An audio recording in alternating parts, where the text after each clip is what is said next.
तो प्यारे बच्चों क्वेश्चन नंबर 19 देख लो, मैंने आपको अच्छे से पढ़ा दिया। क्वेश्चन कह रहा था कि मेरे पास 30,000 रुपीज़ हैं, वो मुझे दो बैंकों में अलग अलग डिवाइड करना है।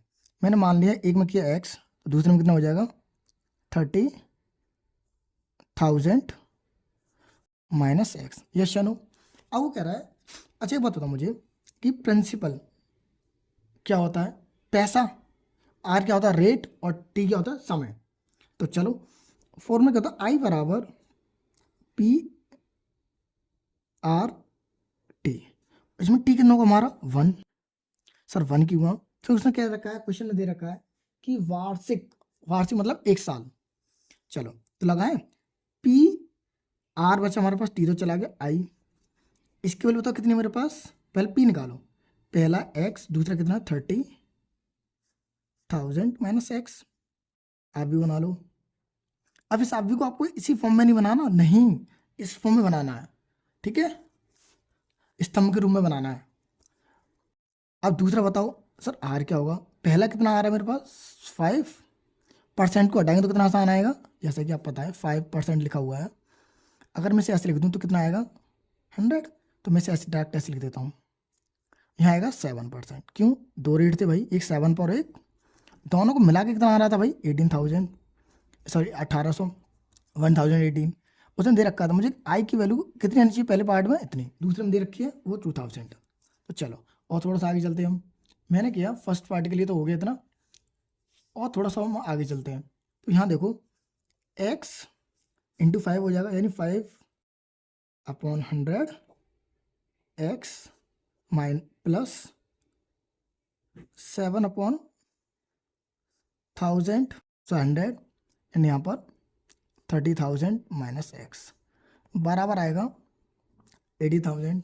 अगर मैं इसका ऐसा कर दूं, थोड़ा सा एलसीएम ले लूं, तो कितना आएगा 5x plus 7,3,440 minus x upon में आएगा बच्चों मेरे पास 100 इक्वल टू 0। अच्छा अब अंदर मल्टीप्लाई कर लेते हैं हमें ना, तो कितना आएगा 5x प्लस 2140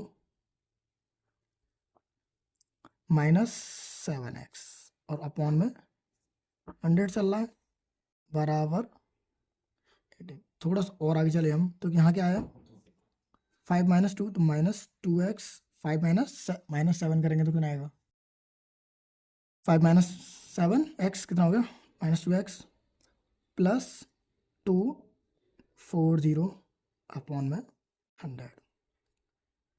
अब बच्चों यहाँ तो मैं थोड़ा सा अलग अलग डिवाइड कर लूँ, तो यहाँ कितना आ जाएगा, देखो इधर ही कर देता हूँ, नहीं थोड़ा स्पेस चल बाद में कर देंगे उधर। तो यहाँ आएगा 2/100 प्लस 2,040 अपॉन 100, 2 0 से 2 0 कट। यहाँ कितना है आपके पास, मेरे पास आया 1/15x, ये उधर जाके किसका हो जाएगा माइनस का, यानी 1,800 माइनस 2,100। ओके बच्चे, अब आप जानते हो कि अब मेरे को क्या करना है, अब फिर से माइनस करना है, एक बार मुझे माइनस करना है ना, तो चलो करें -x/50 इक्वल इक्वल क्या हो जाएगा मेरे पास यहाँ पर 1800 में से 2100 का, तो आपको अलग ही पता चला कितने बचे 300 बचे, किसके वजह माइनस, माइनस से माइनस खत्म, 3 5 जा 15, 1 0 यहाँ 2 0 यहाँ पर, यानी ये मेरे पास एक तो निकला इतना। तो सेकंड बताओ सेम क्या होगा, फर्स्ट एक्स इतना निकला, तो सेकंड वाले को कितना दे रहा हूँ मैं 30,000 माइनस 15,000, तो दोनों का कितना निकला मेरा ओवरऑल 15,000। यानी एक बैंक में इतने इन्वेस्ट कर रहा हूँ, दूसरे में भी इतने ही करें सेम। मैं सेम कंडीशंस आपको क्वेश्चन नंबर इसी का सेकंड पार्ट यहाँ पर थोड़ा सा आइडिया बता देता हूँ कैसे करना है, फिर उसके बाद आप यहाँ पर इसको प्रोसेस करना। देखो सेकंड पार्ट के लिए हम क्या करेंगे, यहाँ पर सेकंड पार्ट किया मैंने, यहाँ पर क्या करा, वो आई बराबर दे रखा 2,000 है, हाँ है ना, आई बराबर दी उसने मुझे 2000 दे दिया, तो मैं इसे बहुत ईजी तरीके से यहाँ पे भी कर सकता हूँ हैंडल। मुझे आई बराबर दे रखा है यहाँ पर 2000, ओके। तो वही कंडीशन रखो कि पहले में आपने 13,000 थे आपके पास, 30,000 थे, आपने एक को दिया एक्स, तो दूसरा कितना हो जाएगा X minus, sorry 30,000 minus X, correct. P R is equal to I, और आई में ऑलरेडी गिवन है, तो चलो पी की वैल्यू एक्स 30,000 30,000,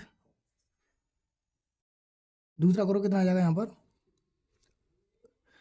परसेंट सेम है, एक में 5 और एक में 7 है, तो 7/100, सॉरी 5/100 इंटू ये आ गया, इज इक्वल टू कितना आएगा 18, सॉरी 18,000। तो देखो x 5/100 प्लस 7 अपॉन, यहाँ आएगा आपका माइनस एक्स रहेगा, यहाँ पर माइनस एक्स 2000। इसे आप उम्मीद है घर से कर सकते हो या बता दूं, चलो बता देते हैं, है ना। एलसीएम ले लेते हैं, तो 5x अपॉन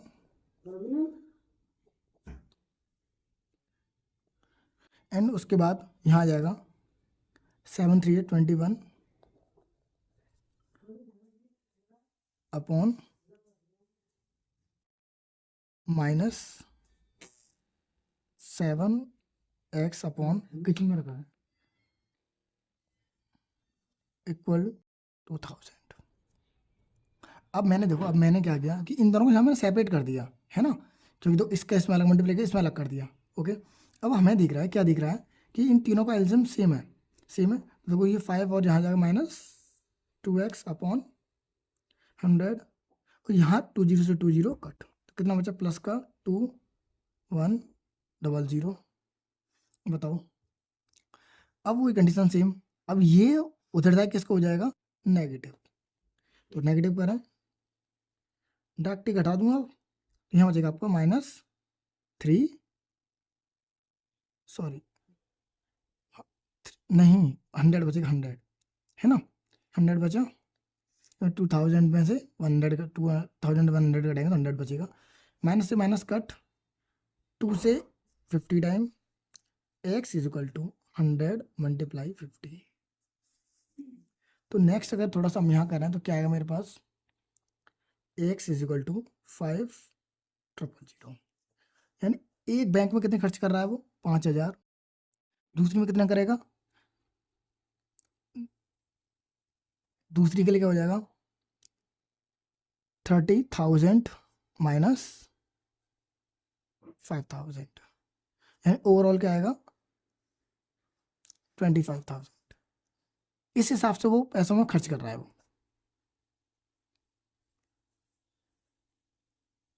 ओके। उम्मीद है आपको क्वेश्चन समझ में आ गया होगा।